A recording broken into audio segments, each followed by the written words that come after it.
Buena, buenos días. Buenas tardes, por acá. Buenas tardes. Mire, antes de comenzar, ¿puedo hacer una pregunta? Sí, claro, pero está como alto, ¿verdad? Sí, está como alto. Ya va un momentito que está, vamos a un poquito. Déjame ver si lo puedo bajar aquí mismo. Diga, pregúnteme. Sí, sí. Ahí. La pregunta es, ¿No? Sí. en este siglo XXI, ¿están haciendo, para usted considera que están haciendo una nueva etapa de la literatura venezolana que deja atrás, no por eso deja de reconocerla, por ejemplo, la literatura clásica de Rómulo Gallego, que siempre nos referimos a eso, la literatura de vanguardia, ese contexto militarista chavista? ¿Cree usted que está emergiendo otra literatura con una nueva visión en este siglo XXI? La literatura no se suele estudiar así de manera progresiva, positivista, como que si uno empezó con un germen muy pequeño, lo fue abonando y eso fue desarrollándose y va a llegar un punto en el cual va a alcanzar un culmen. No, no, la literatura tiene etapas, evidentemente. Cuando yo imagino la gente del 60 estaba viviendo dentro de ese contexto problematizado de los años 60 y de la lucha guerrillera, a lo mejor pensarían que estaban haciendo un nuevo tipo de literatura y no. O sea, la literatura no funciona desde, insisto, no funciona de ese modo como que si se trata de es un organismo vivo, pero no un organismo que alcanza una plenitud y muere y sale otra cosa. No, lo que sí va a ocurrir, sin duda, es que probablemente cuando se estudie este periodo, los colegas del futuro, los críticos, los historiadores del futuro, se darán cuenta de que hubo mucha problematización desde el punto de vista político, como ya antes había ocurrido en el 60, como ya antes había ocurrido en la década de Pérez Jiménez, mucho antes, como antes había ocurrido en los años del siglo XIX correspondientes, por ejemplo, a la época de Guzmán Blanco. Es decir, lo que van a encontrar es una serie de problemas vinculados básicamente con el contexto. Pero no hay que ver, no hay que ver la literatura como un desarrollo evolutivo, por decirlo de algún modo. Mire, le pongo un ejemplo, es como en Caracas.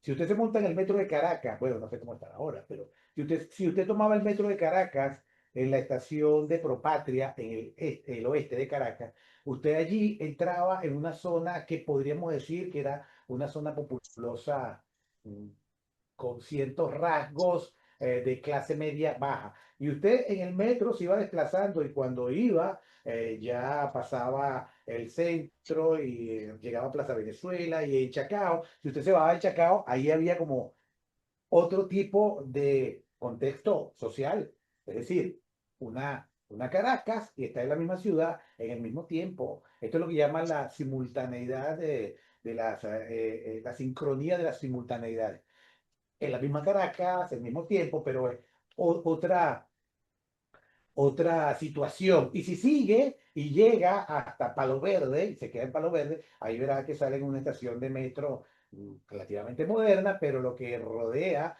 al metro de Palo Verde es una clase media pujante y luego gente de mucha dificultad para vivir, es decir, de una clase social que en algunos contextos venezolanos, cuando yo era joven, la calificaban como clase E, porque había la clase A, la clase B, la C, la D, la E.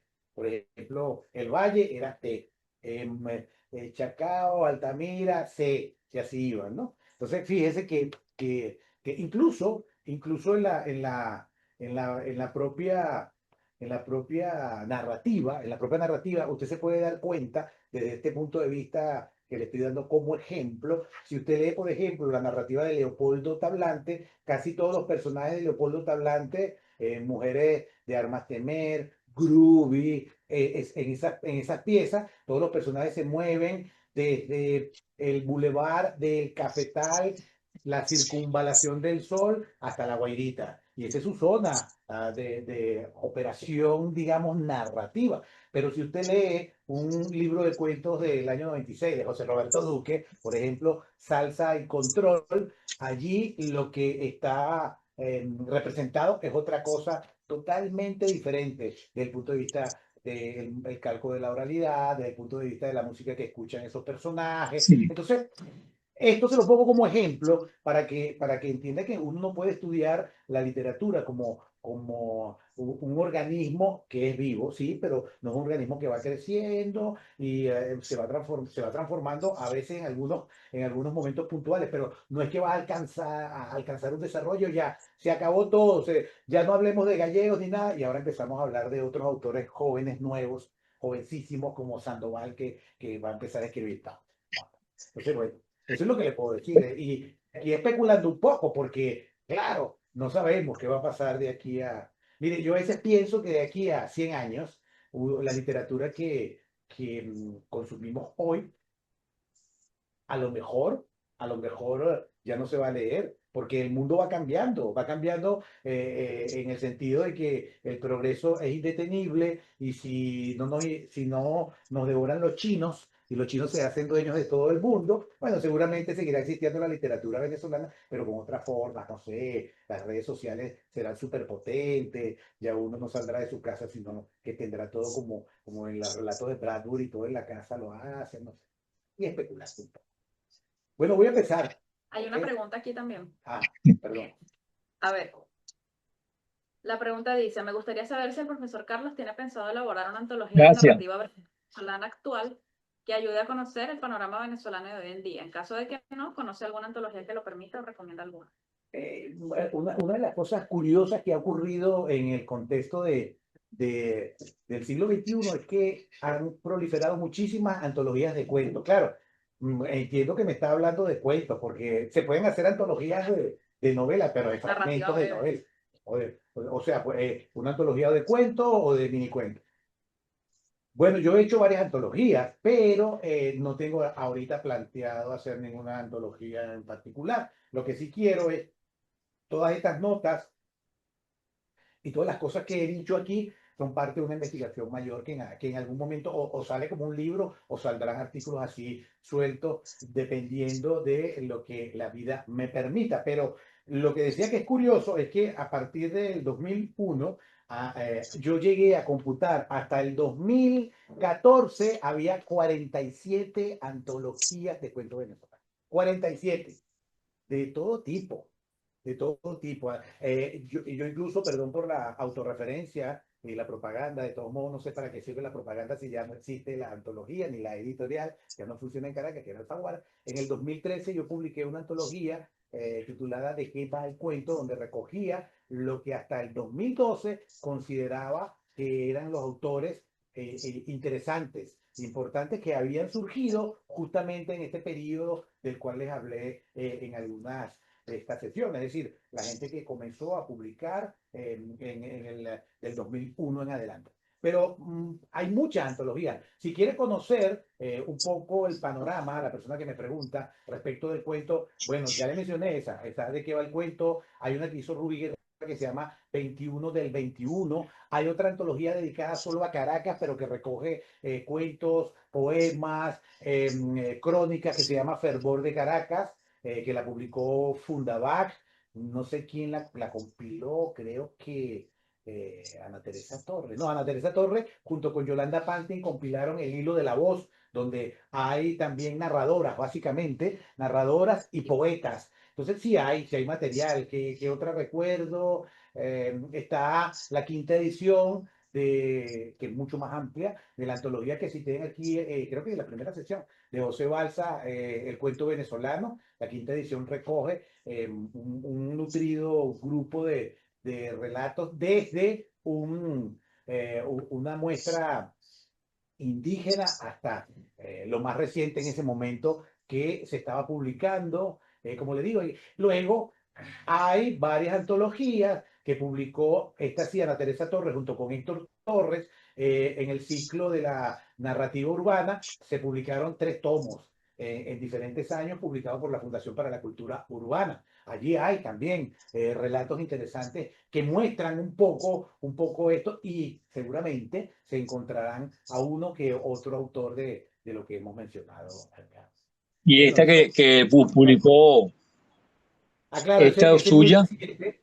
Claro, gracias por la mención. Hay una que se llama Salvar la Frontera, que apareció en Argentina, pero hay una versión, una edición en la UCAP, en la Universidad Católica Andrés Bello, que es la que auspicia este curso, junto con la Universidad de Salamanca. Ahí se publicó también Salvar la Frontera, que recoge relatos, pero de autores venezolanos que no viven en el país. Y de eso volveré a hablar hoy. Ahora sí voy a empezar, que no haya más preguntas por ahora. Fíjense, en esta última sesión yo voy a establecer algunas conclusiones y decir algunas cosas interesantes, creo yo que son interesantes, y que sirven para dejar algunas líneas allí abiertas para potenciales investigaciones propias o de otros que quieran trabajar la narrativa venezolana del siglo XXI.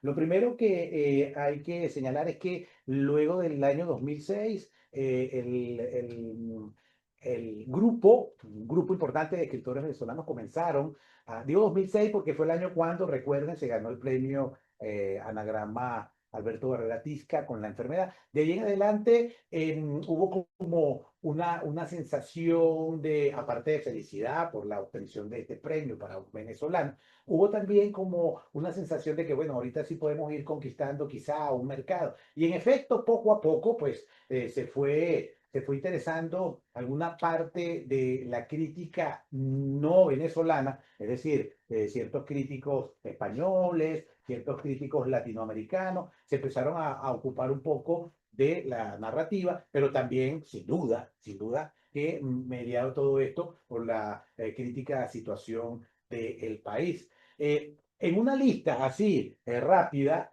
uno puede señalar que en el caso de España, por ejemplo, la editorial Candaya comenzó a publicar algunos venezolanos. Candaya publicó Ignacio Quintero, por ejemplo, Mariana y los Comanches. También publicó una segunda edición de La lluvia de Victoria de Estéfano, pero también otras editoriales pequeñas o a veces vinculadas con universidades publicaron autores venezolanos. José Balsa le publicaron una antología en una universidad, una antología de cuentos. Hace poco, incluso, la editorial Cátedra publicó una edición anotada de Percusión, la novela que originalmente Balsa había publicado en el año 82 con un estudio introductorio de Juan Carlos Chirinos, pero podríamos decir que en el caso de España, aquí se ha publicado, bueno, así rápido, Camilo Pino, lo publicó la editorial, la novela de Camilo Pino, Crema Paraíso, lo publicó la editorial Alianza, la editorial Pretextos, que ha estado publicando a algunos poetas venezolanos importantes, publicó, por ejemplo, El dedo de David Lynch, una novela de Federico Santaella. También se publicó allí Amar a Olga, una novela de Gustavo Valle. Por allí viene otra novela en esa misma editorial del propio Gustavo Valle, que saldrá no sé si este año o a principios del próximo año. Se han publicado en pequeñas editoriales obras de Israel Centeno, de Eloy Yagüe, de Carolina Lozada, es decir, sí hay como un mercado que se está como abriendo, pero tampoco vamos a decir que hay masivas hordas de lectores detrás de estos libros, no, pero poco a poco, vamos allí entrando sutilmente. Keila Valle Lavín publicó, estamos en el 25, en el año 23, si mal no recuerdo, publicó hasta ahora su última novela, Minerva, también en la editorial Pretexto. En México, por ejemplo, Daniel Centeno Maldonado publicó la novela en el sello Alfaguara de México, la novela La vida alegre, una novela, por cierto, que no toca, curiosamente, nada de lo que tiene que ver ahorita con el país, sino más bien se retrotrae a un momento peculiar, eso lo retomaré luego, porque eso también está ocurriendo ya ahorita como fenómeno, se retrotrae a un momento peculiar y rescata incluso aquello que dijimos en algún momento respecto de la apropiación de lo popular en la literatura venezolana. Allí el protagonista de esa novela es un cantante, un viejo cantante, viejo en los dos sentidos, viejo porque es de unos años muy remotos y porque está bastante entrado en años. Entonces él aparece allí, este cantante, y bueno, es una suerte de pequeña picaresca que ocurre en el oriente venezolano, por allí, por Cumaná, qué sé yo. Entonces, fíjense que sí hay como un pequeño mercado internacional, no sé si se venden o no se venden, pero efectivamente hay algunos autores venezolanos que por lo menos han logrado ir publicando sus piezas porque se ganaron un concurso, porque quedaron finalistas. Bueno, por ejemplo, ya que mencioné a Fedor Santaella, él se ganó el concurso de novela de Barbastro con una novela que se llama Los Nombres, muy bella la novela, y ahí lo publicaron. Pero ese concurso, tiempo antes, se lo había ganado Juan Carlos Méndez Guedes con una novela que se llama, creo que Una tarde con campanas o tal vez La lluvia, no me acuerdo, pero se había ganado este premio y esa novela se publicó, si mal no recuerdo, en la editorial Alianza. Luego, pues el mismo Juan Carlos, que vive aquí hace muchos años, por supuesto que ha publicado en editoriales prestigiosas como Ciruela, como HarperCollins lo mismo Chirino, y esto hace que podamos hablar de cierta, pero breve, ¿no? Colonización. Claro, ya saben, también está el caso de Karina Sainsborgo, el caso de que mencionamos ayer de María Elena Morán, el caso de Michelle Roche Rodríguez, y otros casos interesantes que ocurren, sobre todo en América Latina, en Argentina. Gabriel Payares ha publicado en Argentina. Hay gente nueva o relativamente nueva, como el joven Jacobo Villalobos, que vive en Chile y ha publicado también un libro de cuentos en Chile. Y hay otro chico que vive en Argentina que se llama Ricardo Áñez, también en Argentina, está publicando. Carlos Ávila, que comenzó muy joven publicando en Venezuela, ahora vive en Argentina y también ha logrado sacar algunas cositas en Argentina, en su país. Entonces, claro, hay una suerte de pequeña conquista del mercado y hay un anhelo por seguir por allí, pero sabemos que el mundo editorial es bastante reñido, es bastante difícil, requiere de un instrumental que a veces los autores, un instrumental digo, un agente literario, no sé, algunas cosas que a veces no están al alcance de la gente que se está buscando la vida para escribir y para vivir. Sin embargo, yo he dicho que, que efectivamente puede que haya y puede que sea cierto una narrativa de la diáspora. Pero ¿cuáles son los hechos? Los hechos es que hay un nutrido grupo de autores que se fueron de su país y se instalaron en varios países, ¿verdad? En cualquier parte del globo. Esos autores, muchos de los cuales que habían publicado en Venezuela, son parte de manera general de esa narrativa de la diáspora, pero porque son narradores. Ya dije ayer que no porque hayan publicado cosas que tengan que ver con el tema de la diáspora, lo que me hace a mí como personaje de una obra, ser un emigrante, cómo me afecta, insisto, a grandes rasgos. Ya yo mencioné incluso la novela Una tarde con campanas de Juan Carlos Méndez, donde ese tema se aparece. Pero eso es un hecho. Otro hecho es que efectivamente uno diga, bueno, ya han pasado algunos años desde que salió el grueso de los narradores, fueron saliendo, no es que salieron en cambote, ¿no? Como decimos en Venezuela, fueron saliendo poco a poco, en la medida de sus necesidades personales.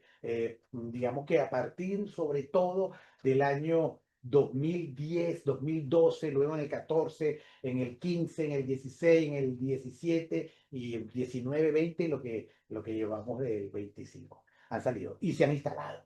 Algunos han logrado continuar escribiendo y publicando. ¿Pero dónde publican? Algunos siguen publicando en Venezuela, cuando todavía funcionaba más o menos el sistema editorial. Es decir, que viven en otro contexto, pero el imaginario, por supuesto, venezolano, porque es natural, estaba anclado en Venezuela y publicaban en Venezuela porque no tenían quizá posibilidad, o ellos pensaban que no, una posibilidad de publicar en ese país de acogida. Y entonces escribían, mandaban sus cosas y se publicaban en las editoriales que todavía seguían produciendo en Venezuela. Eso por un lado. Otra cosa que ha ocurrido es que ya sí podemos hablar, transcurrido un tiempo, y visto que algunos autores tienen una edad que ya les permite tener como un distanciamiento mayor respecto de lo que pasa en Venezuela. No olvidemos que en Venezuela la llamada Revolución Bolivariana tiene un cuarto de siglo, 25, 26 años. Si tomamos el año 98 con la llegada de Chávez al poder, bueno, hay gente que nació y tendrá ahorita 20 años y están escribiendo. ¿Por qué lo sé? Porque me llegan noticias, porque me llegan propuestas para hacer un prólogo de jóvenes que están allá resistiendo y escribiendo, curiosamente, literatura de ciencia ficción y literatura fantástica. Dentro de poco va a salir un libro, no he hecho el prólogo, pero lo tengo que escribir de aquí hasta el 31 de diciembre, de un grupito de chicos que vive en Venezuela y que ha logrado agrupar unos relatos de ciencia ficción y que van a aparecer. Esos muchachos tienen 20, 21 años, 18, son muy jóvenes. Lo otro que pasa es que hay autores venezolanos que ya no viven en el país, pero que cuando llegó la Revolución Bolivariana tendrían 3, 4, 5 años. Estudiaron en Venezuela, se graduaron. El caso de Alejandra Banca, que es una alumna de la UCAP, que ahora escribe y se ganó un premio en Inglaterra con su primer libro de cuentos que se llama Desde la Salvajada, publicado además por una pequeña editorial de una venezolana que vive acá, que es Oriana Camejo, y que estudió con ella, y que, bueno, salieron de Venezuela y están tratando de fomentar, pues, la edición. De hecho, Ediciones de Arraigo, así se llama la pequeña editorial, tiene un pequeño catálogo. Ahí apareció publicada hace poco, bueno, hace 2 años, la narradora Raquel Rivas Rojas, con un libro de cuentos. Entonces, fíjense, gente que se fue, que se había desarrollado como escritor y tenía cosas publicadas en Venezuela y se estableció en Argentina, en Chile, donde quiera que sea. Pero el imaginario anclado en el país. Y escribían, pero publicaban en Venezuela. El mismo caso, hay que decirlo, de Eduardo Sánchez Rugeles. Y toda la narrativa de Sánchez Rugeles, casi que toda está publicada, es en Venezuela.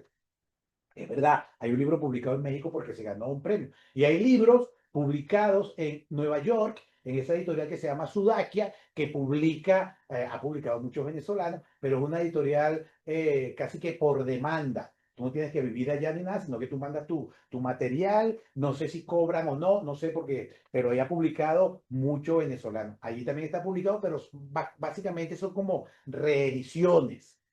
Pero ese caso de Sánchez Rubeles, toda su narrativa está publicada en Venezuela o por editoriales transnacionales que operaban en Venezuela, pero ediciones venezolanas. Y cuando digo ediciones venezolanas, también lo dije, las transnacionales publicaban en los países de América Latina y eso no salía de allí. No salía. Emocionadamente cuando se apareció de qué va el cuento del año 2013, yo vine como en el 14, 15, en el 16, vine a un congreso en Madrid por 5 días, me acuerdo, y me fui para la Casa del Libro en Gran Vía. Me metí en Gran Vía, emocionado, Alfaguara, eso lo publicó, y entonces le digo al señor, mire, ¿no tiene un libro para ver? ¿Qué editorial? Alfaguara. Ni siquiera aparecía en el catálogo de Alfaguara. Porque claro, eso funciona para el país y tú te sientes muy orgulloso de haber sido publicado en Seibarral, en Alfaguara, en Planeta, pero en Venezuela. Y eso no sale, hago un chiste, perdón lo que están escuchándome en Venezuela. Yo decía muchas veces, estando allá, que esas casas editoriales tenían un radio de acción hasta Los Teques, que es un pueblo cercano a Caracas. Hasta ahí llegaba. Perdón, perdón. Es verdad que en Maracaibo se conseguía y en Barquisimeto, pero bueno, un chiste, un mal chiste, perdón. Decía entonces que ocurre eso, el caso de Sánchez Rueles, que él escribe todo lo que escribe, evidentemente, no estoy diciendo que los autores tienen que escribir, cuidado, solo sobre Venezuela o sobre el país donde viven. No, los autores escriben lo que les venga en gana, pero es curioso que una observación crítica uno se dé cuenta de que, bueno, Sánchez Rueles tiene como 5 o 6 novelas, Blue Label, Transilvania, Jezabel, Ljubljana, Julián, el de Lisboa, Síndrome de Lisboa y la última, Éxodo 5, 7. Todas publicadas en Venezuela o como casi que dirigidas para un público venezolano. Eso es un fenómeno que habría que ver, digo yo, ¿no? Desde el punto de vista crítico. Es curioso porque, claro, el autor seguramente está explorando temas muy venezolanos que afectan mucho al venezolano y que lo motivan al lector venezolano, pero también, por supuesto, al escritor.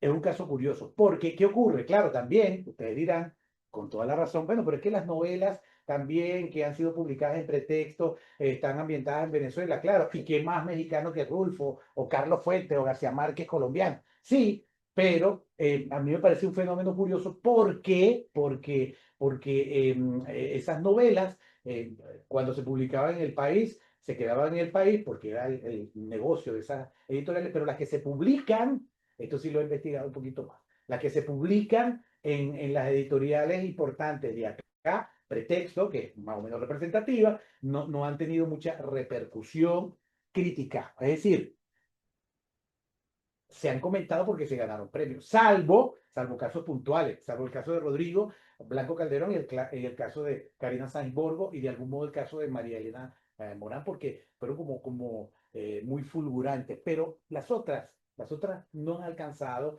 tanta repercusión crítica. Y eso, claro, es parte de uno de los problemas. No me pregunten ahorita por qué no han alcanzado, no sé, porque están bien compuestas, son temas, claro, algunos temas venezolanos, pero que pueden también tener una carnadura un poco más universal, pero eso es un hecho que apunto porque son fenómenos que están ocurriendo. Luego están estos que nacieron en el contexto de la Revolución Bolivariana, pero eran más pequeños y claro, apenas alcanzaron cierta mayoría, se fueron y están escribiendo y escriben algunas cosas, pero son un poco más desarraigados en ese sentido. ¿Qué observo que está ocurriendo? Bueno, en toda la primera década, y yo diría que hasta casi que toda la segunda década, uno observaba mucha narrativa de escritores venezolanos que ya no viven en el país, pero siempre tocando el tema del asunto contextual, de la realidad política venezolana de ese momento.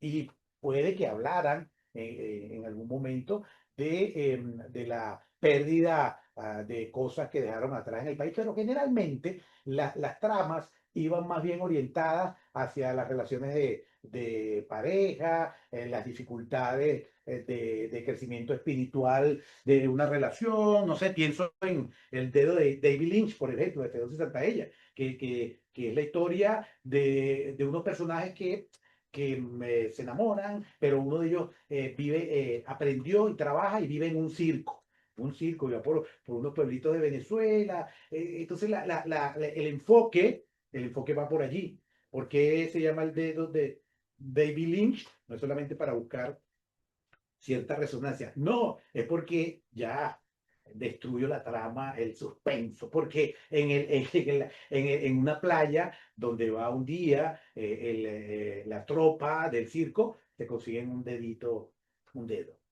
y eso genera una pequeña investigación. Creo que ocurre en Choroní, un pueblo muy famoso de playa de Venezuela. El hecho es que, insisto, estas piezas, ¿verdad? Estas piezas que están apareciendo ahora, sobre todo de los más jóvenes, yo siento que ya están, los primeros que salieron, todavía ya anclado, hablando Venezuela y tal, qué cosas ocurren. Luego hay un pequeño grupo de autores, algunos incluso que venían de épocas anteriores, como el caso de Slavko Zubci. Slavko Zubci vive hace ya un tiempo cerca de Barcelona, trabaja en Barcelona, es médico, psiquiatra. Él fue uno de los autores de los 90 interesantes, pero luego sus últimas piezas ya hablan poco de Venezuela porque ya él se ha integrado, pero han pasado años, al nuevo paisaje. Una de sus últimas novelas se ganó el premio, pero fíjense, se ganó el premio transgénerico en Venezuela, se ganó el premio transgénerico, se llama Curso Rápido y Sentimental de Italiano. Una novela ambientada en Europa, una cosa totalmente distinta. E incluso los temas que allí trabaja no tienen nada que ver con Venezuela. A veces algunos buscan recursos para irse alejando y aparece un venezolano, pero o que trabaja en algún sitio, pero aquí ni siquiera eso. Eso me parece interesante porque uno va notando como un desplazamiento. Luego, hay otros como Jacobo Villalobos, que es muy joven, o como Alejandra Banca, que se han despegado mucho más fácilmente de esa presión. Es como una alcabala que tendrían que pagar los narradores, de esa presión de hacer referencia a lo que está ocurriendo en el país. El ejemplo que me viene rápido a la memoria es el ejemplo de Luis Carlos Azuaje, que comenzó con una novela totalmente saturada, incisionada del problema político y luego se gana el premio transgenérico de Caracas con esta novela Los verdaderos paraísos, que es una historia realmente interesante, una historia un poco misteriosa de un chico que llega a una zona de Brasil, donde, muy en la selva, donde hay una pensión. La pensión es administrada por una señora japonesa y allí ocurren ciertas cosas. Y él llega allí que es un tema, les decía yo ayer, un tema frecuente en la narrativa más o menos actual. Él llega allí porque va tras la pista de una supuesta visita, que parece que sí ocurrió, que hizo a esa zona Albert Camus en algún momento.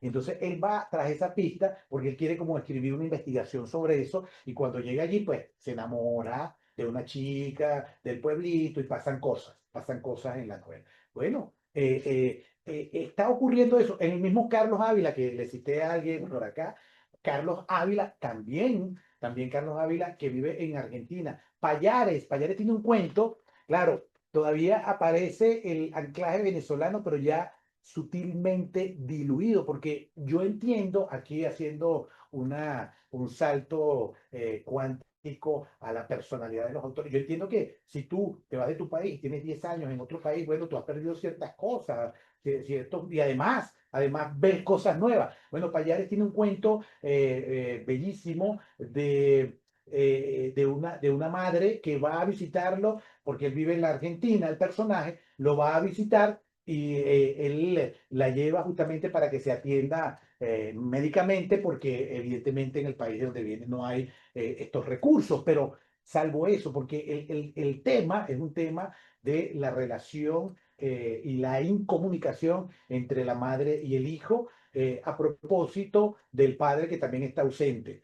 Y todo eso ocurre, están allí resolviendo el asunto, un asunto realmente profundo, a la orilla del Río de la Plata, en un parque en Argentina, muy bien logrado. Ya él había publicado otro cuento que se llama Sudestada. Entiendo que Sudestada es un viento que viene no sé de qué parte de la Argentina y pega por Buenos Aires. Bueno, ese cuento también está muy bien logrado. Y si usted no sabe que Payares es venezolano, ¿por qué digo esto? Porque me parece que es interesante. El cuento, si usted no sabe que él es venezolano, de hecho, puede entrar en duda porque resulta que Payares nació en Londres, cuando sus padres, profesores de la Universidad Central de Venezuela, de mi universidad, estuvieron de becarios en Londres en la época de la Gran Venezuela y allí nació él. Entonces, claro, si usted no ve la ficha biográfica, bueno, dice, qué cuento, además está muy bien logrado. Entonces siento que está ocurriendo por fin la toma o la asunción de que eres un escritor que vives en otro contexto, que naciste fatalmente o buenamente o naturalmente en Venezuela, pero que las circunstancias te arrojaron a otro país. Y entonces, ¿qué hago con mi vocación? Sigo escribiendo, ya no hay donde publicar estas cosas extraliterarias, a veces impactan una literatura. Y si no piensen, por ejemplo, en el desarrollo del cuento moderno. El cuento moderno se instala como tal gracias al auge de la prensa en el siglo XIX. Si no, no habría, y esto no hablo de Venezuela, hablo del cuento moderno en el contexto de Occidente. Entonces, el hecho que ya no tengas mucha posibilidad de publicar allá, que te hayas integrado a ese paisaje y que asumas que probablemente ya no vuelvas al país porque vas echando raíces aquí, vas envejeciendo. Bueno, a lo mejor eso hace que vaya cambiando un poco lo que llamamos la literatura venezolana. Y ahí tenemos otro problema. Ajá, ¿cómo llamamos eso? Hace como, estamos en el 25, en el año 2023, eh, Karina Sainz-Porgo publicó un texto en el ABC donde contaba que un compañero era un compañero o era alguien vinculado a la feria de Frankfurt, le decía que como no la habían invitado a ella, porque el país invitado de honor era España. Y ella, que ya era archiconocida por su novela La hija de la española, no estaba en el grupo de los escritores españoles que sonaban. No la invitaron. Y entonces, claro, ¿por qué no la invitaron? Ah, porque no la consideraban, aunque tiene nacionalidad española y venezolana, no la consideraban quizá una autora española. Y entonces ella lo cuenta allí. Ahí tenemos otro problema. Y es que yo he tenido por mi condición de a veces de mediador, y que me llegan las cosas y la gente te pregunta, y porque investigo narrativa venezolana. Hay colegas que se cuestionan hoy día, ya tienen, digamos que nacieron en el año 58 y salieron del país, se cuestionan cómo va a ser estudiada o cómo se clasifica su literatura si viven no sé, en Australia y publican lo poco que publican ahora en Venezuela. ¿Siguen siendo narradores venezolanos o qué son? ¿O son transhumantes, parias?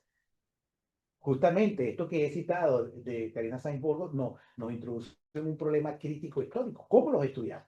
¿Cómo estudiamos por ejemplo, pongamos que Jacobo Villalobos, que es un gran escritor, muy joven, vive en Santiago de Chile, se queda en Chile, no sé, asume la nacionalidad, lo que sea, estas cosas operativas, y se va ganando premios y va construyéndose una carrera allí? ¿Cómo será considerado? ¿Será un autor venezolano, un autor chileno? Que es un poco lo que le pasaba y le pasó, y nosotros lo consideramos como venezolano, a Julio Miranda, que era crítico y poeta. Julio Miranda llegó de Cuba, pasó por, creo que estuvo aquí o en Nueva York, en Europa o en Nueva York, después terminó viviendo en Venezuela y desarrolló toda su carrera literaria en Venezuela, y nosotros lo consideramos un autor venezolano. Entonces, ¿cómo manejamos eso? Ahorita no lo tenemos muy claro, no lo tenemos muy claro, pero ese es un fenómeno que está ocurriendo. Evidentemente, uno puede decir, bueno, si el imaginario es totalmente venezolano o abrumadoramente venezolano, el imaginario representado en la narrativa, bueno, es un autor venezolano. Ah, pero ¿y qué ocurre por ejemplo, Volpi, que publicó y se ganó el premio Seis Barral con esa novela En busca de Klingsor, que es una novela sobre la bomba atómica alemana contada por científicos? No hay mexicanos allí. Entonces, el imaginario no es mexicano. Entonces, es una novela no mexicana o escrita por un mexicano incómodo, no lo sé. Estos problemas parecen tontos, pero a la hora de construir una historia de la literatura venezolana actual, hay que resolverlos. Porque las historias de la literatura tienen que tener un criterio, unas bases metodológicas claras. Sigo. Entonces tenemos ese problema. Autores venezolanos que ya, como la antología que mostró el compañero acá, Salvar la Frontera, que la hicimos Gustavo Valle y yo, porque nos la pidió un editor argentino que tiene esa editorial allá y a él le gusta publicar cosas que en la Argentina no se conozcan, pero sobre todo que tengan el problema de los desplazamientos. Entonces, claro, esa antología, Salvar la Frontera, es una antología de narradores venezolanos, es decir, que nacieron en Venezuela, desarrollaron una pequeña carrera en Venezuela, pero no viven en Venezuela. Pero el tema no es la diáspora, ni el exilio, ni el tema era el que ellos quisieran. De hecho, algunos podrían caer en confusión pensando que esa antología es una antología sobre el tema de la diáspora, que hay, ya que preguntaron de antología, hay una antología, Escribir Fuera, que publicó Cálatos, donde sí hay autores que tratan el tema de la diáspora. Escribir fuera, editorial Cálatos. Y antes hubo otra, me estoy acordando, la que preguntó la antología, una que hizo Miguel Marco Trillano, también para la editorial Cálatos, que se llama mis más cercanos parientes. Esa también existe, pero allí también temas variados. Muy bien. El otro problema que tenemos es qué hacemos, qué hacemos con los autores que los hay, que nacieron en Venezuela, quizá tienen identidad venezolana, pasaporte, cédula, qué sé yo, y que están escribiendo en otros contextos, pero sus temas no tienen que ver con Venezuela. Es decir, o decidimos que los autores venezolanos son los que nacieron en Venezuela, los narradores, o son aquellos que escriben sobre Venezuela, del tema que sea, no importa, la diáspora, la maldad, el bien, el mal, los tornillos, lo que se le ocurra. Eso hay que definirlo. Yo no lo he definido todavía. Voy camino a eso, a ver si logro un equilibrio, a ver, porque hay autores dentro de esta narrativa que salieron del país y tienen una relación de amor-odio con el mismo, o sea, con Venezuela. Y escriben cosas feroces sobre el país y a veces también muy nostálgicas. El caso de Israel Centeno, por ejemplo, en Bajo las Hojas. Allí tú observas, o en Jinete a Pie, e incluso el caso de buena parte de la narrativa de Eduardo Sánchez Rugeles, que es una suerte sí, de amor-odio constante entre lo que son los personajes, lo que anhelan, pero se quieren ir. Otra cosa que a veces, yo no sé cómo introducir este elemento, que a veces hay que llamar la atención. Muchos autores, narradores que están viviendo en otros sitios y que puede que ya no quieran saber del país, olvidan una cosa que es importante, es que no solamente tienen el imaginario, sino que la formación incluso literaria les viene de Venezuela. O sea, la tuvieron allí. Ustedes pueden pensar que estos son problemas mecánicos y que no impactan la narrativa. Pues sí impactan la narrativa. Y luego, por supuesto, habrá autores venezolanos en el futuro o gente que toca el tema venezolano que no estuvo en Venezuela o le contaron, como el caso reciente de esta novela de Javier Moro, que es una novela sobre Venezuela enfocada básicamente en la historia de Leopoldo López. Ese es otro problema que tenemos. Y ahí no me voy a detener. Muy bien, entonces tenemos ya algunos autores, retomo lo que decía antes de Luis Carlos Azuaje, tenemos autores o de Pallares, o de Carlos Ávila, incluso de Liliana Lara, una autora que vive en Israel, que tienen ya se han apropiado del nuevo paisaje, están escribiendo una narrativa que tiene algunos, también María Eugenia Mayobre, que vive en los Estados Unidos, que tienen elementos que pueden ser clasificados o calificados como venezolanos, pero que ya no tienen ese conflicto de hablar de una cosa o de otra. O sea, porque tienen dentro de su alforja imaginaria, dentro de su poética, el hecho de que, bueno, no es una fatalidad haber nacido en un país que está en crisis, sino que escriben ya otro tipo de narrativa y le dan mayor peso a otras cosas. Insisto, no es que desaparece por completo el país, pero ya no aparece problematizado, que es el caso de los autores que he mencionado. Y hay otra línea interesante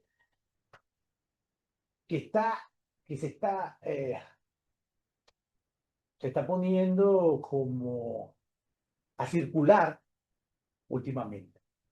Y es el caso de autores que escriben desde la memoria, tratando de rescatar la memoria de un país que ya no existe, pero que ellos vivieron y que puede ser identificado, por supuesto, con la Gran Venezuela, con la Venezuela petrolera o con el paso de lo rural a la modernidad, pero desde una actitud no de nostalgia por recuperar el tiempo perdido, sino como una memoria que está allí y que todavía funciona. Me refiero, por ejemplo, al caso de Los Inmateriales de Oscar Marcano, que es una novela ambientada en una Venezuela de los años 70, pero que no tiene, insisto, nada que ver con que ay, volvamos a esa época. No, los personajes y la historia del personaje principal es lo importante, que es una suerte de transhumante que se enamora de París como ciudad y le ocurren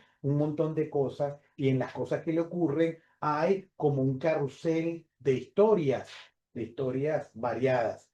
Utilizo la palabra carrusel en homenaje al escritor peruano Julio Ramón Ribeiro, que tiene un cuento que se llama Carrusel y que consiste justamente en saltar de una historia a otra. Elemento que no sé si por ósmosis utilizaría muchísimo en su narrativa e incluso en la narrativa corta, sobre todo el chileno Roberto Bolaño. Vuelvo. Marcano en Los Inmateriales, entonces introduce esto. Ya él lo había hecho en Punto de Sutura, pero aquí es con mayor fuerza. Y es un país, una realidad muy plástica, porque él escribe muy plásticamente, pero que es otra cosa. Y lo mismo ocurre en una novela que publicó Monroy Editores de Antonio López Ortega, que se llama Preámbulo. Esa novela escrita con una prosa realmente muy cuidada, rescata un periodo de la vida venezolana que resulta inolvidable. Pero insisto en esto, no inolvidable para volver a eso. No, es como que se quiere mostrar que, bueno, ya va, no todo es chavismo, no todo es oposición y chavismo, no, hay otras cosas. Hay gente que se sigue casando, hay gente que se sigue divirtiendo, que sigue celebrando, no sé, la primera comunión. El mismo López Ortega hace poco publicó, el año pasado, una novela muy voluminosa que se llama Los Oyentes, que rescata también un momento peculiar de la historia venezolana asociada, en ese caso, con el rock. Eso es interesante. Es interesante porque son discursos distintos. Es decir, es distinto en el sentido de la enunciación de lo que se quiere relatar del país. Entonces, fíjense, tenemos dos variantes en este momento para explorar. Por un lado, aquellos narradores venezolanos que viven en cualquier contexto del mundo, pero escriben ya sobre temas que les motivan, vinculados con el sitio donde viven y algún engarce con lo venezolano, pero sin problematizar el asunto, sin señalar que están viviendo esto porque, bueno, se vieron del país, no tienen dónde trabajar, no consiguen empleo, abandonaron su vida, muelle, chévere, no, nada de eso. Y por otro lado, un tipo de narrativa, eh, y fíjense qué curioso, ahora que lo pienso, de algunos autores que vienen de otras décadas de la producción narrativa venezolana, que muestran otra manera de ser del país en otro tiempo distinto. Pero insisto nuevamente, es la tercera vez que lo digo, no como una necesidad de volver a eso, sino como dejar el retrato de que esto también era Venezuela. O esto también es Venezuela, no lo sé. Eso lo encontraremos también, por supuesto. Esto es Venezuela, pero de una manera más popular y con una narrativa menos trabajada en muchas de las obras publicadas en las pequeñas colecciones del Perro y la Rana, donde hay muchos autores, que hay que llamarlos autores, evidentemente, porque han publicado y tienen obras, autores que se han dedicado a escribir. Básicamente, hay como un resurgimiento en muchos de esos autores de cierta ruralidad, de ciertos efectos de volver allí sí, de volver a una relación con la naturaleza más cercana, pero son textos que formarán parte de una gran bibliografía de lo que ocurrió en estos tiempos, pero no tienen repercusión. Y no tienen repercusión, primero, porque muchos de esos textos, muchos, están escritos de una manera muy atrabiliaria, a trompicones, porque es un poco populista el asunto de publicar. Aunque ya dije que allí también hay otros autores interesantes que sí es digno de estudiar para comparar y para ver por qué esos autores escriben y no se les promociona. No se les promociona desde ese lado del espectro político. Una cosa muy curiosa, y lo insisto con los nombres: Wilfredo Machado, Luis Vito García como narrador, Armando José Sequera, que son grandes autores, pero están allí como encapsulados por razones. Yo imagino que eso pasó, bueno, imagino no, también lo he estudiado algo, eso pasó en algún momento con Manuel Díaz Rodríguez, que se le encasilló de tal modo que incluso Orlando Araujo, quien es el que hace el prólogo para la edición de la Biblioteca Clásica de Ayacucho sobre la obra de Díaz Rodríguez, él, antes de llegar a ese prólogo, él había escrito un libro de crítica literaria que se llama La palabra estéril, donde, bueno, le daba trompadas a la narrativa de Díaz Rodríguez, hasta que parece que cayó en cuenta en cuál era el proyecto poético. Claro, porque muy probablemente cuando escribió ese libro bastante juvenil, Orlando Araujo estaba muy imbuido, muy inficionado de una posición política distinta a la que Díaz Rodríguez, bueno, Díaz Rodríguez fue funcionario del régimen de Juan Vicente Gómez, estaba muy orientado tendenciosamente hacia su asunto político. Muy bien, entonces estos hechos que he descrito, los escritores venezolanos que viven fuera, los escritores que nacieron en el país muy pequeño y se fueron y están escribiendo, los que ya han ido asumiendo el nuevo paisaje, ¿cómo los estudiamos? Se puede hablar de una narrativa venezolana actual, se puede. Se puede, ¿y desde qué punto de vista se puede?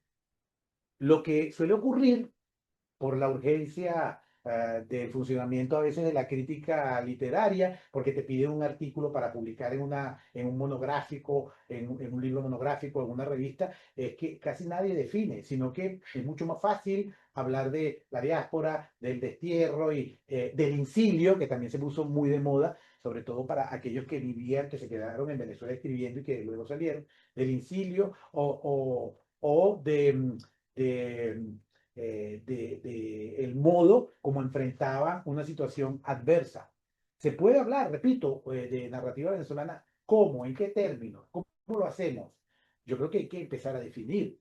Y una de las razones de este curso para mí es eso, o sea, y de esta investigación, porque esto es parte de una investigación mayor, evidentemente. Una de mis preocupaciones es esa. ¿Cómo logro yo, además ahora que no estoy en el terreno, porque durante mucho tiempo yo estuve en el campo y no es lo mismo, no es lo mismo estudiar el fenómeno allá que acá? Claro, los que están dentro por las condiciones que están viviendo, tampoco tienen la perspectiva quizá de ver cosas que uno ve acá. Pero los que estamos acá, a lo mejor no vemos cosas que están allá. Entonces entenderán que es muy difícil mantener una posición, digamos, sistemáticamente más clara. Yo quisiera ver más. Claro, uno tiene amigos allá que le gestionan algunos libros y uno va observando, pero es un trabajo de búsqueda constante. Allá será igual. Cuando tú estás en el campo allá, a mí me daba mucha risa, era lo que me daba, tengo que decirlo, porque así yo veía que había congresos de literatura y venezolana afuera, entonces hablaban de temas, algunos llevaban ponencias sobre la realidad de la narrativa venezolana y en realidad lo que llevaban era ponencias de lo que rescataban de las publicaciones electrónicas que salían del país. O sea, no había verdaderas investigaciones. Es verdad que eso es una fuente documental. No sé, Pro Da Vinci, a la aldea, la gran aldea. Sí, tú puedes sacar de ahí cosas, pero había otras que tú no ves, que tú no puedes ver porque no estás allá. No estoy diciendo que sea necesario. Bueno, no es tan necesario, no lo sé. Lo mismo. Esto ocurre en los dos sentidos, ¿no? Por eso es muy difícil. Por eso es muy difícil tratar de contar realmente todo lo que está ocurriendo en la narrativa venezolana. Hay autores que ni siquiera se conocen entre ellos, no es que se tienen que conocer por fuerza, ¿no? Pero que ni siquiera saben que existe el uno o el otro. Porque hay autores que, también eso también depende de los autores no tienen por qué leer toda la tradición a la cual pertenecen. Cada autor tiene su propia biblioteca mental y sus influjos y bueno, escribe lo que quiera. Pero a veces pasa, que es lo más grave, que algunos colegas tampoco están como al tanto de lo que está ocurriendo, en esta narrativa, porque es que tienes que ver todo el panorama. Así no trabajes todos los textos, tienes que saber que hay cosas que se están haciendo y que hay autores que destacan más que otros por razones estéticas, a veces por razones de otra índole, hasta de mercado, porque eso también es parte de la dinámica de la literatura. Entonces, el ser o estar es un problema para mí importante. O sea, el ser o estar en el sitio o el ser o estar del propio autor. ¿Cómo se catalogaría un autor que, habiendo nacido en Venezuela y habiendo publicado, pongamos, 10 libros en Venezuela y salió y llegó a España y hoy día tiene, no sé, 60 años y sigue escribiendo con su imaginario venezolano o no, pero se siente, creo yo, que un poco dislocado? Yo creo, no sé, es lo que yo imagino. Y también lo imagino porque lo leo en las cosas que uno va leyendo. Pero es que no solamente le pasa a eso, sino voy a poner un caso muy puntual, le pasa a algunos que están dentro, como José Balsa. José Balsa es un autor reconocidísimo dentro de la tradición literaria venezolana, desde el año 1965, cuando publicó su primera novela, Marzo Anterior. Y él fue desarrollando una poética donde el pensamiento psicológico y la manera de enfocar el desarrollo de las anécdotas era importante desde una perspectiva que toda la crítica ha llamado la multiplicidad psíquica. Es decir, cuando tú estás leyendo una novela de Balsa, bueno, la novela de Balsa que estás leyendo, hay un narrador que empieza a contar, no sé, por ejemplo, en 700 palmeras plantadas en el mismo lugar, una novela del 74. Tú empiezas a leer y entonces te das cuenta de que el personaje dice, bueno, hoy conocí a Praxíteles, creo que aparece ahí Praxíteles. Y entonces empieza a hablar y de pronto te das cuenta de que desde la propia mente del narrador, ese que está contando la historia de este griego que no era griego, que era pintor, que vivía en el delta, empiezas a vivir la vida de él y se te olvida que lo está contando un tipo que tiene su cabeza ahí y después ese empieza a contar la vida de otro, entonces eso se va transformando en una suerte de aguas concéntricas, de irradiaciones, ondas expansivas de un narrador sobre otro, hasta que tú, bueno, ya te puedes perder, ¿no? Sobre lo que está narrando. Y además tiene una prosa muy plástica. Esa era la estrategia, básicamente, de José Balsa, hasta que él mismo comienza a cambiar su prosa y empieza a contar más. Y esto ocurre en el año 95 con Después Caracas, que dada la presión del contexto, se da cuenta de que tiene que modificar, quizá, estos son hipótesis mías sobre la base de lo que he estudiado de su narrativa. Empieza a cambiar el modo de escribir porque tiene que contar algo más claramente potable para el lector, que tiene que ver con lo que está ocurriendo. Y ya, por razones que tienen que ver con su vinculación y luego desarraigo de la situación política, escribió una novela que es totalmente distinta a todo lo que Balsa había ido construyendo sobre la base de su poética, que además él tenía su poética escrita, porque en el año 69 él publicó un librito digo librito porque es pequeño, no por mejorarlo en su calidad, un libro pequeño que publicó la Universidad Central de Venezuela que se llama Narrativa Instrumental y Observaciones, donde él vuelca lo que él quería que fuese su narrativa y que lo fue cumpliendo.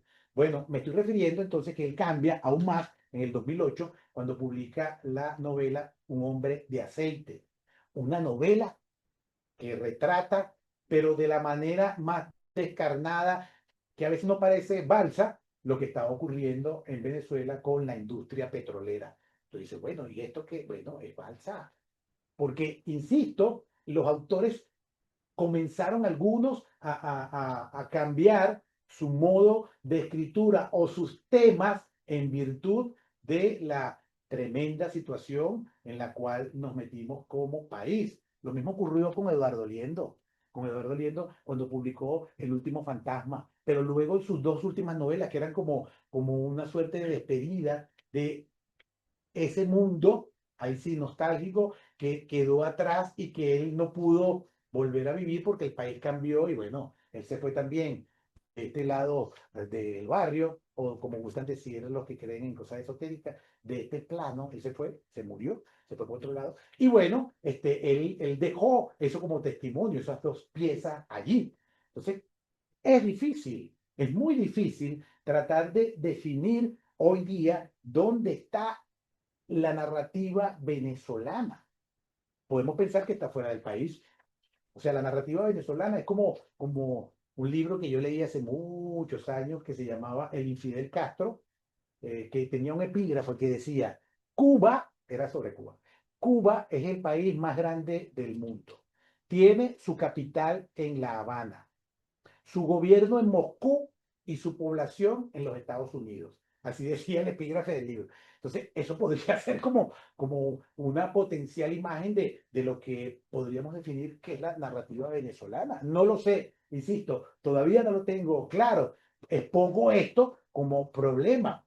¿Cuál es la narrativa venezolana? La que se escribe dentro del país y se publica poco, o la que están escribiendo los autores que están fuera, aunque no sea de tema venezolano. La obra literaria en general no tiene que ser de un tema particular.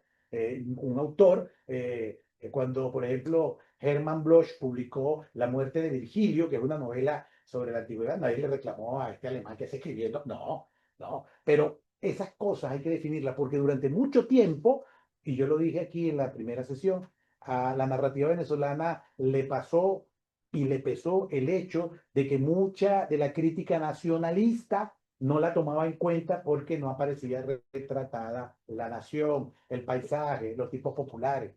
Eso también hay que ya traerlo, pero hay que definir. Hay que definir y hay que ver si esa narrativa que producen personas que nacieron en Venezuela puede ser considerada venezolana. ¿O cuáles son los rasgos? ¿Cuáles son los parámetros? Para mí, por ahora, que crecí en un momento determinado de todo este proceso, para mí la narrativa venezolana no es solamente la que escriben dentro del país, los que quedan, sea del bando que sea, sino los que están fuera también, independientemente de que el tema sea o no venezolano. Me dirán, entonces la condición es la carta de identidad, el pasaporte. Bueno, probablemente, pero sobre todo, sí, ese carnet de identidad, esa cédula de identidad, también viene asociada con un imaginario. ¿Lo ven? Se va problematizando. Con un imaginario que tiene que ver con cosas, una palabra, el uso de una sintaxis, qué sé yo. Luego, Eso no tendrá luego que ver no he en el terminado. mismo, una preguntita No he allí en terminado. la misma tema. No, en el mismo Dígame. tema, con aquello que decía José Ignacio Cabruja de País Campamento, una cultura que siempre se está haciendo. Bueno, no sé cómo hizo usted ese salto cuántico allí, pero no lo sé. Es que me sacó de mi línea de pensamiento y después le Disculpe, respondo. disculpen, Decía disculpen. entonces, decía entonces que a un narrador no se le puede pedir que escriba de un tema particular, porque eso no, ni que estuviéramos en el realismo socialista soviético. No, no. Pero sí, por razones, estos son todas razones metodológicas. Por razones metodológicas, cuando uno está construyendo una historia literaria, hay que definir cosas. Porque hay autores que son muy representativos de un país, pero escribieron toda su obra fuera de ese país. Eso es natural, porque el imaginario es lo que quizá motiva, lo que llevas en la cabeza que te conecta con esa realidad raigal, tónica, como dicen los jungianos. No lo sé, pero esas cosas, insisto, no están definidas hoy día en Venezuela, quizá por la misma situación que estamos viviendo. Luego, luego vemos que es muy complejo el estado de la cuestión, como para decirlo con un término un poco académico. Es complejo, porque es verdad que hay muchos narradores que están escribiendo y publicando, o los que pueden alcanzar a publicar, porque hay unos que dejaron de publicar porque no han podido, no sé si es que abandonaron la carrera o se desengañaron, no lo sé, pero por ejemplo, hace muchos años que no llega ningún libro de un gran narrador, un cuentista, Miguel Hidalgo Prince. Hace tiempo que no sé de él. No sé dónde está, sé que estaba en México, pero por ejemplo, que era uno de los narradores que iba como mejor perfilado.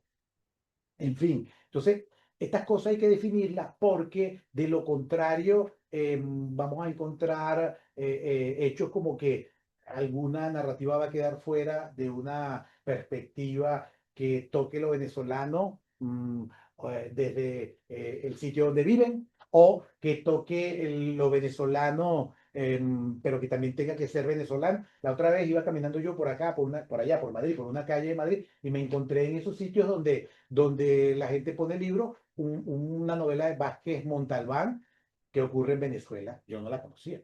Ocurre en Venezuela. Entonces, ajá, ese es un autor un tema venezolano.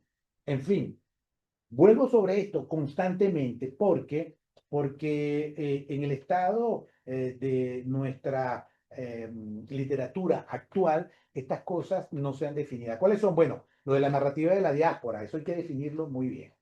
Luego, ¿se puede hablar de una narrativa venezolana ahorita, en este momento?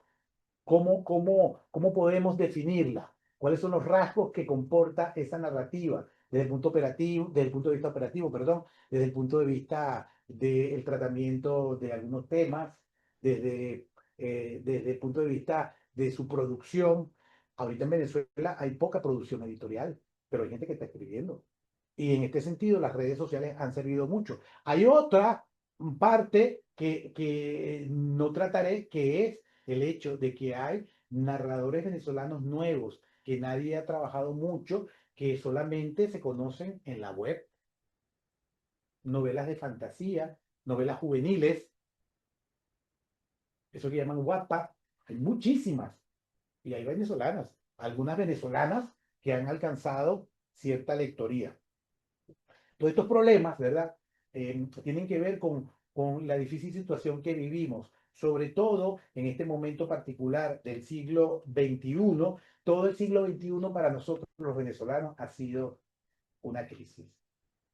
Algunos historiadores, como Tomás Estraca, dice que siempre hemos vivido en crisis, probablemente, pero quienes hemos vivido estos primeros 25 años, de verdad que no hemos tenido mucho respiro. Y en el caso de la narrativa, pues la narrativa como una manifestación de cierto tipo de conocimiento y una manifestación de un lenguaje particular, artístico, también se ha visto impactado por ello. Y es legítimo que los narradores traten de buscar soluciones simbólicas, arquetípicas, sobre lo que está ocurriendo, utilizando para ello su producción. Es legítimo. Ahora, si funciona o no, habrá que verlo. También no dejo de reconocer que muy probablemente la narrativa y la literatura en general esté cambiando, se vaya a modificar y que lo que yo tengo en la cabeza como noción de narrativa es algo que se está quedando anquilosado, pero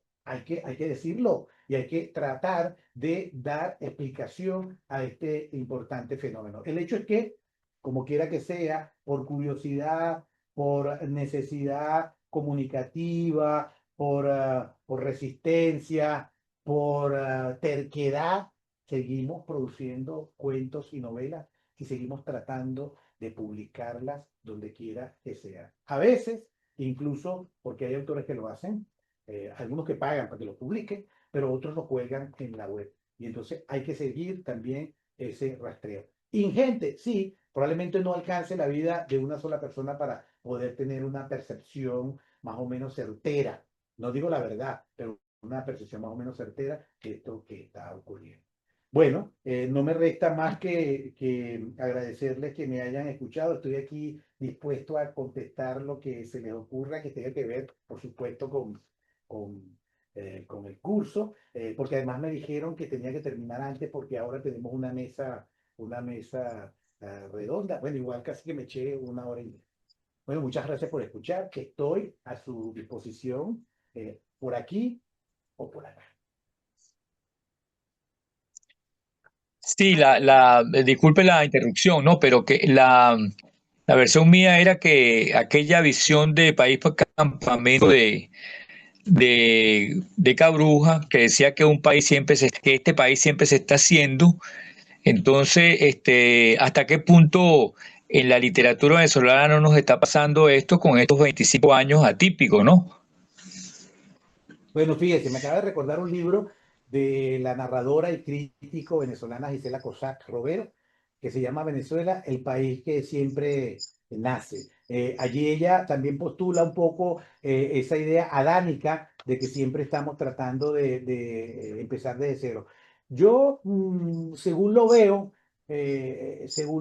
no creo que sea del todo así. Lo que ocurre, y aquí hablo del trabajo crítico. Lo que creo que ha ocurrido durante mucho tiempo, y lo dije en la primera sesión, es que no ha habido un acompañamiento crítico en el caso de la narrativa, que es lo que yo trabajo, no sé, en otros contextos culturales o en otras disciplinas. En el caso de la narrativa, yo observo que lo que nos ha faltado es un mayor conocimiento de lo que hemos tenido, de lo que hemos producido desde el siglo XIX hasta hoy. Y entonces, claro, cuando tú te pones a investigar, te das cuenta de que en efecto, si hemos tenido cosas, si hemos tenido una expresión narrativa que trata de definir estéticamente al país o de explicarlo a veces hasta antropológicamente. Lo que ocurre, insisto, es que no hemos insistido en ese campo de tratar de construir, no la hay, una historia global de la literatura venezolana, no la hay. Entonces, por eso quizá cada cierto tiempo estamos en ese gesto adánico. Pondré un ejemplo narrativo.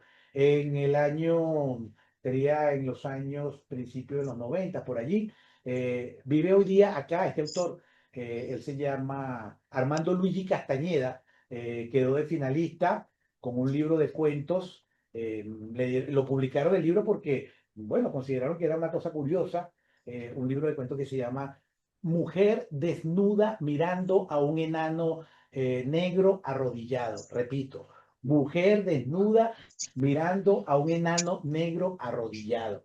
Bueno, le dan una mención, publican el libro, porque el libro era experimental y tal. Y entonces un escritor, el escritor tiene derecho a escribir lo que le venga en gana y hablar de lo que quiera. Le hacen una entrevista.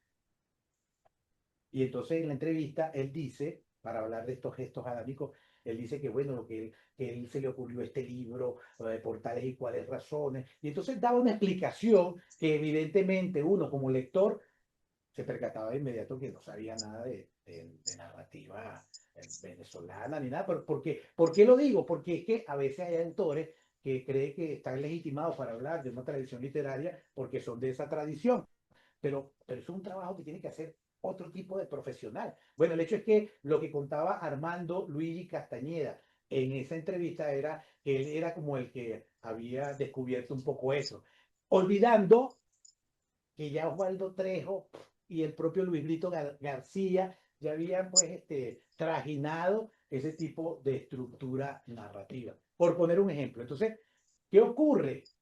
Bueno, voy a decir una cosa que usaba mucho yo en mis clases en Venezuela. Lo que pasa es que, por fortuna, desde los 70 para acá, la crítica literaria, que es mi campo, se ha profesionalizado, la gente hace posgrado, la gente estudia con conciencia, con sistematicidad. No es que antes no estudiara, sí, pero había menos herramientas para estudiar la literatura desde el punto de vista profesional. Lo que ocurre, lo que iba a decir, es que en Venezuela mucha gente vive de lo que ignora, en el campo de la crítica y la investigación literaria. Eso es lo que ocurre. Esa es mi percepción del asunto. Aquí hay un par de preguntas. Una es sobre el término incilio. Dice, quería saber si existió o existe realmente una expresión de esto desde el punto de vista estético literario reciente, o si fue más bien esta terminología de la crítica para abarcar obras que hablan del desarraigo de personajes que aún están dentro del país, quizás involuntariamente, y se sienten quebrados por el contexto. También quería saber si se pudieran integrar a este incilio los ejemplos de las novelas de Tisca y Lozada, donde los personajes se sumergen en el mundo imaginario. Ya. El término sí, fue comenzado, se comenzó a utilizar, a ver si preciso el año, estamos en el 2025, sí, como después del 2017 más o menos. Creo que una de las críticos que utilizó el término fue la profesora Luz Marina Rivas, mi colega que vive hoy día en Colombia. Se utilizó el término incilio para explicar eso que contiene la pregunta. Sí, un poco como la resistencia de los que se quedaron y bueno, tratan de escribir un tipo de narrativa en ese sentido. Mire, puede ser al hilo de esa pregunta y pensándolo un poco, sí, podría ser vista las dos obras que yo mencioné ayer, Fisiología de las pequeñas cosas de Carolina Lozada y la novela El fin de la tristeza de Alberto Barrera Tisca, podrían ser vistas desde ese punto de vista. Pero también otra que apareció más o menos hace un año, la de Marta Durán, Ver morir a los perros, que trata de un profesor universitario, pero muy precarizado, maracucho, que se queda viviendo en el país y él desarrolla formas para sobrevivir, pero formas que ya están suficientemente descritas en buena parte de esa narrativa. Entonces sí, podríamos, pero habría que ya lo ha hecho Luz Marina, habría que explicarlo, decir, bueno, yo utilizo la palabra exilio aquí desde esta perspectiva, que es mi eterno problema de la falta de definición de algunos que hacen investigaciones sin mostrar sus herramientas de trabajo. Entonces creo que sí, por allí podría enmarcarse este tipo de posibilidad de análisis. En la poesía sin duda, pero bueno, la narrativa es otra cosa. Aquí hay otra pregunta. A ver. Si digo Guaires, ¿podría recomendarme algún cuento o otro tipo de narrativa que trate el tema desde cualquier construcción? Del río Guaire. Sí. Del siglo XIX. Hay un libro de Carlos Duarte, creo que es Carlos Duarte, que son dos tomos que se llama eh, algo así como La Venezuela prehispánica, lo publicó la Fundación Cisneros. En ese libro hay un montón ya empezando desde allí, hay un montón de pequeños relatos, de testimonios de lo que significaba el Guaire en esa época, pero luego por ejemplo, los personajes de Reinaldo Solar pasaban de un lado a otro del Guaire en esa novela, porque bajaban por Puente de Hierro y cruzaban al otro lado de la ciudad. También ocurre lo mismo, pero no sé si llaman Guaire, pero es el río Guaire. Ocurre lo mismo en la novela de 1874, Vanita Vanitatum de Eduardo Blanco, que los personajes van a esa mansión del otro lado del río, porque era la zona sur. Y hay un montón de textos, tendría que revisar costumbrismo venezolano, algunos textos tendría que revisar. Bueno, La ciudad de los techos rojos, que no es un libro de narrativa, probablemente tal, pero ya aparece, pero tendría que revisar los relatos que sobre Caracas, bueno, revise Fervor de Caracas, que cité hace un rato, la antología que se publicó por Fundabac. Allí puede encontrar material, pero sí, claro, hay muchas referencias al Guaire. Ahorita no me viene, bueno, hay una novela que se llama Muerte en el Guaire de Raquel Rivas Rojas, Muerte en el Guaire. Muerte en el Guaire. No, pero ese libro le cambiaron el título a sugerencia. Había un libro de cuentos que tenía ese nombre, pero se lo cambiaron porque sonaba muy feo. ¿Qué más hay del Guaire? Bueno, yo le diría que sí, que revise la antología Fervor de Caracas, revise el libro de Carlos Duarte y por allí arranque. El Guaire, Caracas y el Guaire son uno. Pidieron su correo también, su correo electrónico. Por aquí. No tengo problema. Mi correo electrónico es Sandoval, pero sin la L, Sandova. En lugar de la L, una C de Carlos, como Rayobat, que era una pila muy famosa. Yo no me puse el nombre, siempre lo puso un amigo. Sandoval@gmail.com. Alguien dice, en el caso de los narradores que están afuera, también los fortalece lo que leen que no lo encuentran en Venezuela. Perdón, ¿cómo? No entiendo la pregunta. Esa es la pregunta. En el caso de los narradores que están afuera, también los fortalece lo que leen que no lo encuentran en Venezuela. Bueno, voy a tratar de codificar este texto en arameo. Yo creo, perdón, que cuando uno escribe rápido, yo entiendo. Probablemente quiere decir que hay autores que escriben, venezolanos que escriben fuera y que se publican, pero sus libros no llegan al país. Bueno, eso pues, está ocurriendo también. Me imagino que va por ahí el asunto. Sí, no sé si lo fortalece o no. Yo creo, siempre he creído, y creo que además ha quedado muy palmariamente aquí demostrado, que todo narrador tiene que tener una poética y que tiene que tener una direccionalidad. Ese es lo que yo creo. Lo que yo creo no quiere decir que es lo absoluto y lo que debe hacerse, pero yo creo en eso. Yo creo que los libros de cuentos tienen que ser orgánicos. Yo creo que la obra narrativa que se proponga como tal tiene que tener unos parámetros que le den al lector la posibilidad de entender que aquí hay un conocimiento, porque la literatura es una forma de conocimiento, no es una ciencia factual, ¿no? Como la física o la química, pero una manera de conocer el mundo. Entonces yo creo mucho en eso. Y siempre he tenido la idea de que aunque el lector no haya estudiado literatura, pero pertenece a una cultura, viene equipado, esto lo ha estudiado la lingüística, viene equipado ya con ciertas estructuras para decodificar eso que se llaman las competencias. En ese sentido, el lector no es tonto. Cuando un lector que está comenzando a leer llega a una librería y abre un libro y se da cuenta, yo recuerdo que el hijo de un colega, cuando estaba pequeñito, decía que no leía los libros infantiles de otro colega, porque todo lo escribía en diminutivo. Decía el niño, como que si en diminutivo ya eso te marcaba un modo de entender el mundo infantil. Entonces, así, el lector, digamos, silvestre, que quiere empezar a leer literatura, cuando se aproxima a un libro, se da cuenta si lo atrapa o no. ¿Y cómo lo atrapa? Bueno, con el trabajo del lenguaje. Hay autores que comienzan, después a lo mejor se corrigen, comienzan a escribir y creen que solo basta, lo he dicho muchas veces acá, que porque la narrativa tiene esa particularidad, tiene ese hueco por donde se cuelan varios improvisados.